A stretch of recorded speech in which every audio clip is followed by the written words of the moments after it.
Masih bersama saya Adini dan kembali kami sampaikan berita Padang hari ini.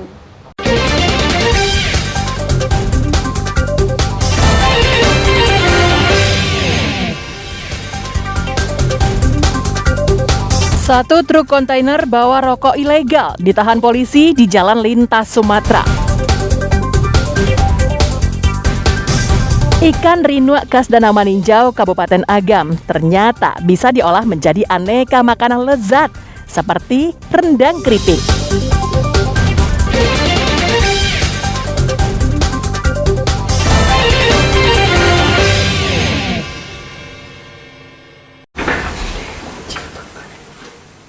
Mendapat informasi dari warga tentang sebuah kos-kosan yang dijadikan sebagai lokasi pesta narkoba. Minggu malam, tim Raja Wali Satres Narkoba Polresta Padang bergerak. Tiba di sebuah rumah kos, petugas masuk dan menangkap Hamzah, mahasiswa sebuah perguruan tinggi swasta di Padang. Dalam penggeledahan tersebut, 2 paket kecil sabu-sabu ditemukan di dalam kantong celana dan tas pelaku. Tersangka berdalih sabu-sabu itu milik Tommy, temannya. Polisi kemudian mendatangi Tommy yang kos di kawasan Alai, Kecamatan Padang Timur. Dari tangan pelaku, petugas menyita 1 paket besar sabu-sabu, timbangan digital, dan peralatan untuk mengonsumsi sabu-sabu. 1 pelaku di wilayah Lapai, inisial H, dan pada waktu tim Raja Wali langsung ke TKP menanggapi laporan tersebut. Memang di suatu kos-kosan tempat inisial H, kami dapat menemukan pelaku menguasai 2 paket kecil sabu-sabu, dan kami telusuri dan inisial H mendapat barang haram tersebut dari inisial T yang berlokasi di wilayah Alai, Parangkopi. Kedua tersangka diperiksa secara intensif di Mapolresta Padang. Peredaran narkotika di kalangan mahasiswa bukanlah kabar baru di Kota Padang. Diduga mahasiswa pemakai narkoba ini justru berkenalan dengan barang haram itu saat mereka memasuki dunia kampus. Pasalnya, saat pertama kuliah, setiap mahasiswa baru harus bebas narkoba yang dibuktikan dengan tes urin. Alfi melaporkan dari Padang. Dalam itu seluruhnya. Jadi kok istilahnya bom tapi memakai.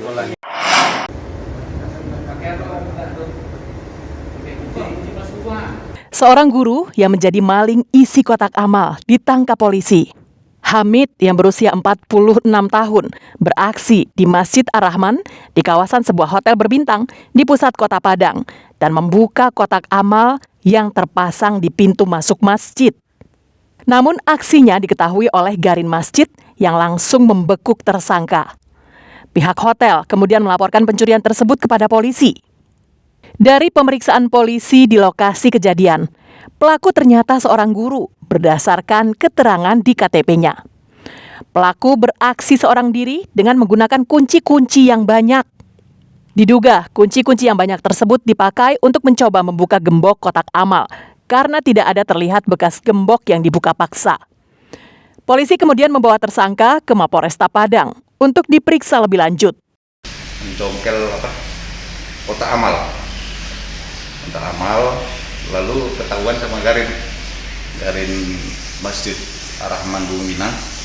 Selanjutnya sama Garin diamankan.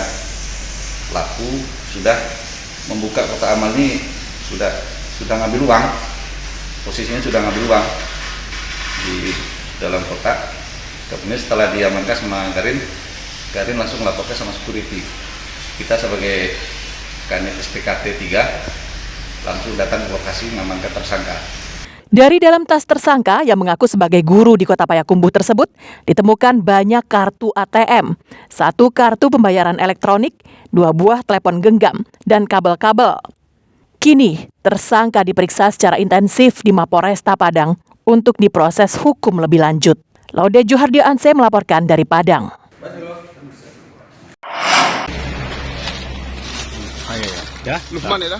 Lukman ya? Polisi memeriksa muatan sebuah truk kontainer yang dihentikan di pinggir jalan lintas Sumatera, Kecamatan Pulau Punjung, Darmasraya. Ketika diperiksa, truk tersebut membawa ribuan bungkus rokok ilegal. Truk ini pun ditahan karena membawa 542 dus rokok. Masing-masing dus memuat 50 slov rokok. Totalnya berjumlah 271.000 bungkus rokok ilegal. Rokok ini dibawa dari Provinsi Jambi untuk dijual di daerah Padang dan sekitarnya. Polisi menahan sopir truk, sedangkan seorang lainnya yang diduga penjual rokok tersebut berhasil kabur. Dan pengungkapan terhadap peredaran rokok ilegal, di mana rokok ini kita duga melanggar Undang-Undang Kesehatan dan Undang-Undang Perdagangan, di mana yang rokok ini tidak mencantumkan bahasa Indonesia dan kemudian tidak ada izin edar serta tidak ada dicantumkan oleh cukai. Polisi masih memeriksa sopir truk untuk mengetahui pemilik ribuan rokok ilegal tersebut. Sang sopir dijerat Undang-Undang Perdagangan dengan ancaman hukuman 5 tahun penjara. Eko Pangestu melaporkan dari Dharmasraya.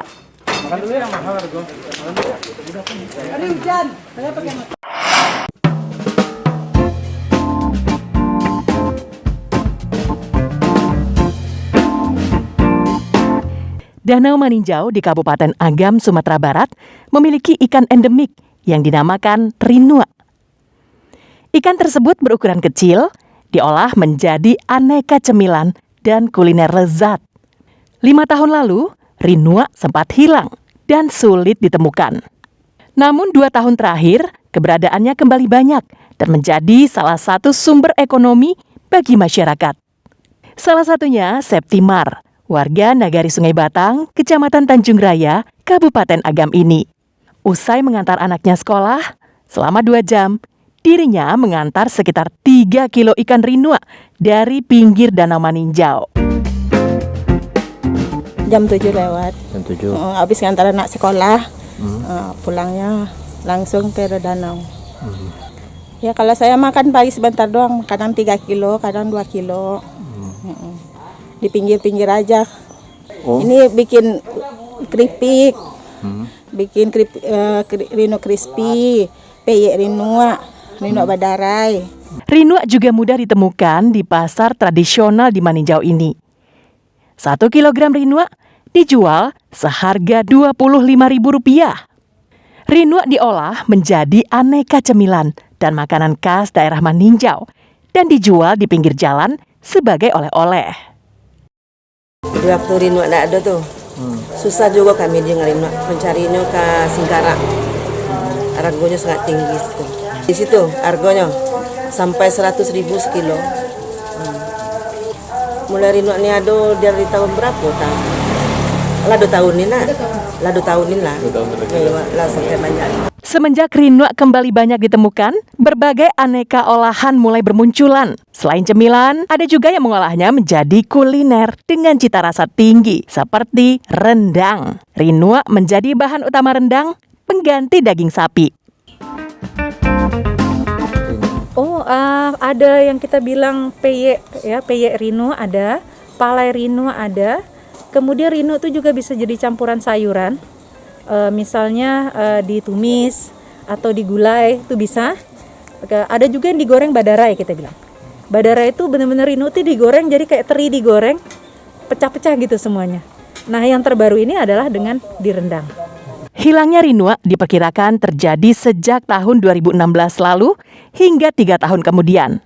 Belerang dan sisa endapan pakan ikan keramba apung yang banyak terdapat di sekeliling danau diduga menjadi penyebab hilangnya rinua. Sepertinya begitu, kita melihatnya karena warna daripada airnya juga sekarang mulai kelihatan agak lebih bening, lebih jernih dibandingkan sebelumnya yang kadang-kadang ada warnanya hijau dan sebagainya. Dan kami yakin itu sangat berpengaruh dengan keberadaan ikan Danau Maninjau yang khas dan asli ini. Tahun 90-an, Danau Maninjau terkenal sebagai surganya wisatawan asing. Namun sejak tahun 2000, warga beralih menjadikan danau sebagai sentra ternak ikan keramba apung. Wisatawan pun enggan berkunjung. Bau amis dari keramba ikan sangat menusuk hidung. Arset Kusnadi melaporkan dari Agam.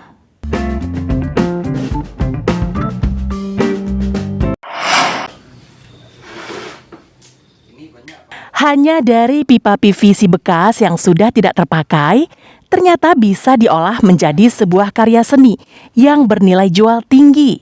Seperti yang dilakukan oleh Davitra Alberta, salah seorang pemuda warga Balai Pandan, Kenagarian Cupak, Kecamatan Gunung Talang, Kabupaten Solo. Berbekal dari pengetahuan yang didapatkannya dari dunia maya, ia pun mencoba memanfaatkan pipa PVC bekas yang diolahnya menjadi sebuah lampu hias yang sangat indah. Usahanya tersebut ternyata membuahkan hasil. Lihat saja, belasan lampu hias ini sudah berjejer di dalam ruang tempat kerjanya. Lampu-lampu ini sudah jadi dan siap untuk dipasarkan. Pengerjaan lampu hias ini hanya menggunakan alat-alat sederhana, seperti mesin bor mini, alat tulis, amplas, pisau, kabel, dan bola lampu, serta beberapa bahan lainnya untuk posisi lampu. Setelah pipa PVC bekas dipotong sesuai ukuran, kemudian dipola sesuai motif yang diinginkan. Setelah itu, dibor dan diamplas hingga halus dan rata. Untuk mengetahui hasil ukiran tersebut sudah tepat dan sesuai, maka dilakukan uji coba dengan menggunakan bola lampu. Usaha lampu hias ini berawal dari keinginan David untuk menciptakan sebuah ketahanan ekonomi bagi anggotanya di sasaran silat Minang Al-Huda Cupak yang dipimpinnya. Selain belajar bela diri, mereka juga diajarkan mandiri secara ekonomi.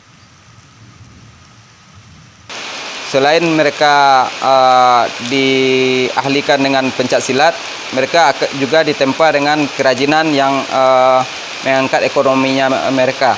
Awalnya cuma iseng-iseng doang, menggunakan bahan-bahan bekas untuk bisa dijadikan sebuah kreasi. Dan kebetulan di Balai Pandan ini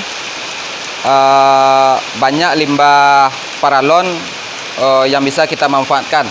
Peminat karya seni lampu hias ini pun berasal dari berbagai daerah di luar Kabupaten Solo. Untuk satu lampu hias, Davitra menjualnya dari Rp75.000 hingga Rp100.000, tergantung tingkat kerumitannya. Dari Solo, Garnadi melaporkan. Pemirsa, demikianlah perjumpaan kita dalam Berita Padang hari ini. Saya Adini dan tim redaksi yang bertugas pamit undur diri. Selamat beraktivitas dan sampai jumpa.